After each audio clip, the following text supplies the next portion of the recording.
Le Seigneur soit avec vous. Et avec votre esprit. Évangile de Jésus-Christ selon saint Jean. Gloire à toi, Seigneur.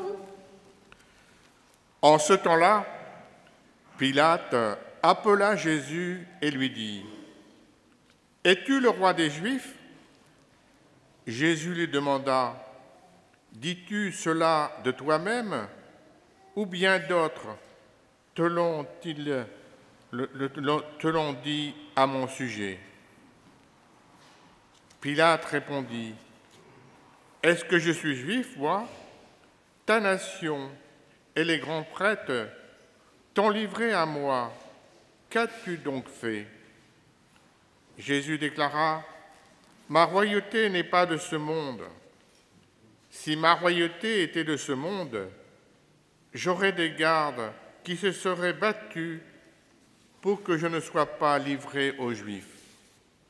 En fait, ma royauté n'est pas d'ici. » Pilate lui dit : « Alors, tu es roi ?» Jésus répondit : « C'est toi-même qui dis que je suis roi. Moi, je suis né.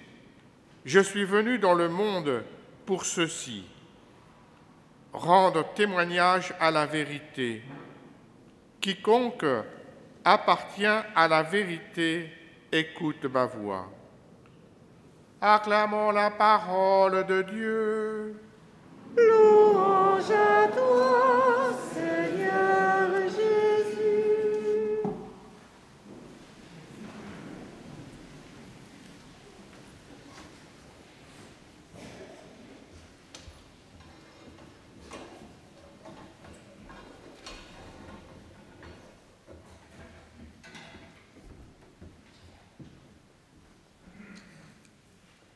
Bien, chers frères et sœurs, bonne fête à tous. C'est notre fête patronale, non? Bonne fête à tous. Voilà. Et d'ailleurs, dimanche, c'est chaque jour la fête. C'est le jour du Seigneur. Et donc, nous devons être en joie. Même si en venant de la maison, nous étions un peu fâchés par notre fils ou par notre père ou par notre époux ou épouse. Un peu, quand on arrive, on entre à l'église, on dépose au pied de la croix et alors c'est la joie qui nous anime. C'est cela aussi, vivre cette célébration eucharistique dans la joie dont nous parle Jésus aujourd'hui. Nous célébrons, comme nous l'avons dit au début de la messe, Christ roi, mais en plus, Christ roi de l'univers. Alors pour notre méditation, je voudrais poser deux questions qui vont nous orienter. La première, qu'est-ce qui caractérise un roi? Et la deuxième, quelle est la véritable royauté de Jésus dont il nous parle? Nous connaissons dans l'histoire de l'humanité et puis récent, dans le siècle dernier, il y avait beaucoup de royaumes. Et pour qu'il y ait un roi, pour parler d'un roi, il faut aussi parler d'un territoire parce que le roi ne viendra pas seulement rester là sans territoire. Le roi a un territoire qui est sa royauté. Et le roi a des personnes qui sont à sa suite, ses gardes. Peut-être vous connaissez plus que moi des anciennes royautés au 19e siècle, plus récent, au début du 20e siècle. Nous parlons de ces royautés-là. Mais aujourd'hui, on nous dit que nous célébrons Jésus-Christ, roi de l'univers. Jésus a-t-il un territoire? Jésus a-t-il des gardes qu'il a intronisés au roi? Parce que le roi à la manière du monde, comme dit l'Évangile. Le roi à la manière du monde est intronisé, soit par le peuple, soit par celui qui succède, où il y a une personne désignée pour introniser le roi. Nous voyons dans l'histoire du peuple juif comment Samuel intronise Saoul comme roi, et qui n'était pas la volonté de Dieu, mais c'est la volonté du peuple. Et Samuel revient encore introniser David. Et le roi aussi a une dynastie, donc il y a une transmission de la royauté, du règne, autant pour moi, de génération en génération. Et cette royauté, ce royaume, ce règne des rois du monde ont une fin. Même si ce roi peut vivre 30 ans, 40 ans, il passe le témoin à une autre personne. Et ce règne peut aussi s'arrêter à un instant. Nous parlons, comme je l'ai dit, donc il y a des pays où on ne parle plus du royaume, mais on parlait à l'époque des royaumes. Le règne, la royauté, à la manière du monde, a une fin. Mais dans la première lecture, comme dans la deuxième lecture, on nous parle du règne de Jésus, un règne éternel, une royauté sans fin. Et de quoi dont nous parle cette parole de Dieu, de ce règne-là, de ce royaume-là? C'est ce que Jésus nous dit à la fin de l'Évangile. Ma royauté n'est pas de ce monde. Je suis venu dans le monde pour ceci, et voici son règne. Rendre témoignage à la vérité.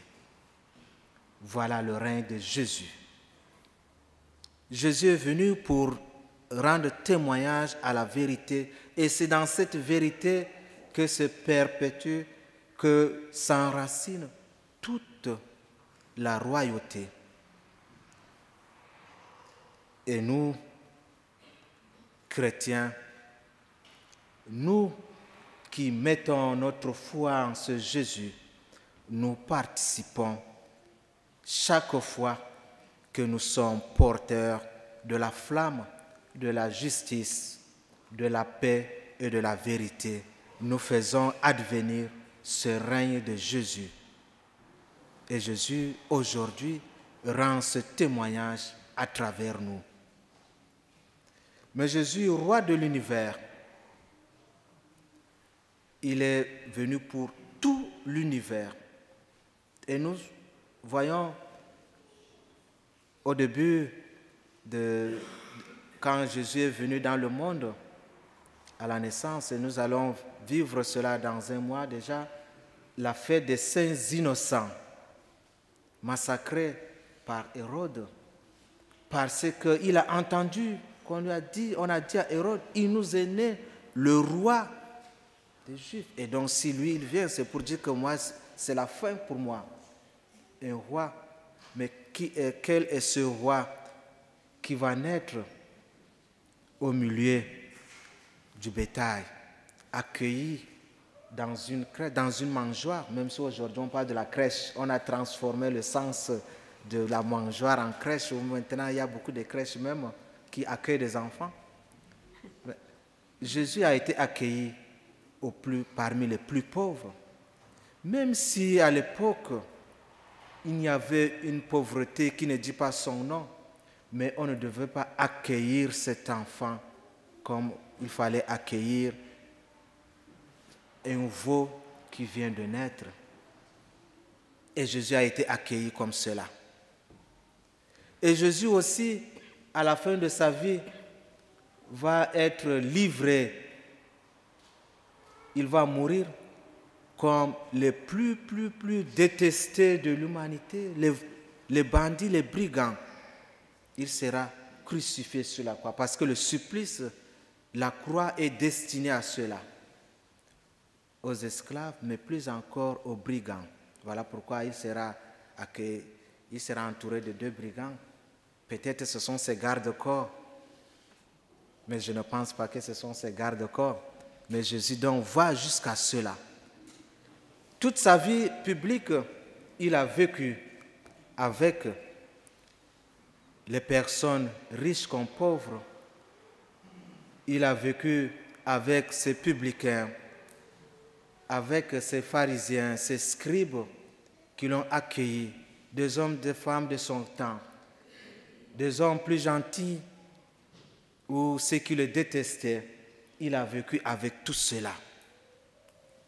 Et nous voyons donc, Jésus a côtoyé toute sa vie, toutes les couches sociales, les pauvres et les riches, les hommes libres comme les esclaves, les hommes comme des femmes, des enfants comme des adultes, des vieux. Il les a tous côtoyés. Et voilà, Jésus. Son règne, c'était de s'aimer la paix et la justice dans l'humanité. La royauté de Jésus, est-ce, si nous pouvons dire, s'il est roi, si nous voulons comprendre cette royauté à la manière humaine, un roi qui n'a pas de garde, comme je l'ai dit, un roi donc la couronne ne sera qu'une couronne d'épines, c'est vrai, on a mis une couronne d'épines pour dire que comme tu es le roi des Juifs, après ce dialogue donc de Jésus et de Pilate, donc es-tu le roi des Juifs? Mais Jésus dit, mais si je suis roi, mais ma royauté n'est pas de ce monde. Et voilà donc pour manifester, spécifier, marquer ce règne de Jésus, pour l'accompagner sur la croix, il fallait qu'on lui mette une couronne. Et nous voyons sur des crucifixes, certains crucifixes, cette marque, un riz, le I et le J en latin, c'est presque la même chose. Donc, cette inscription de Jésus sur la croix de Jésus, Jésus de Nazareth, roi des Juifs, qui a été écrit en latin, en grec et aussi en araméen, et que parfois nous portons au cou, ce crucifix-là, pour justement, Pilate l'a fait pour dire que Jésus, roi de Nazareth, roi des Juifs, c'est lui le roi des Juifs. Mais il n'est pas seulement le roi des Juifs, mais il est le roi de toute l'humanité. Même si, avant d'aller souffrir sa passion, il a été acclamé comme un roi, tout le monde qui venait l'acclamer pour l'accompagner à Jérusalem. Jésus de Nazareth, Hosanna au fils de David, Hosanna au fils de David, on l'acclamait, ce roi qui monte donc pour accueillir, ce roi qui monte pour accueillir donc son intronisation, et la mort et la résurrection de Jésus inaugurent alors son règne, sa royauté éternelle. Il a vaincu la mort en ressuscitant. Il inaugure désormais ce règne éternel qui est un règne de justice, de paix et de vérité. Et dans l'Apocalypse de Daniel, dans la première lecture, comme l'Apocalypse de Jean dans la deuxième lecture, il nous parle de principauté, de domination. À lui la gloire pour les siècles des siècles. Oui, chers frères et sœurs, puisque nous sommes le corps du Christ, ce Christ qui est glorifié par Dieu, nous participons à la royauté de Jésus, au règne de Jésus.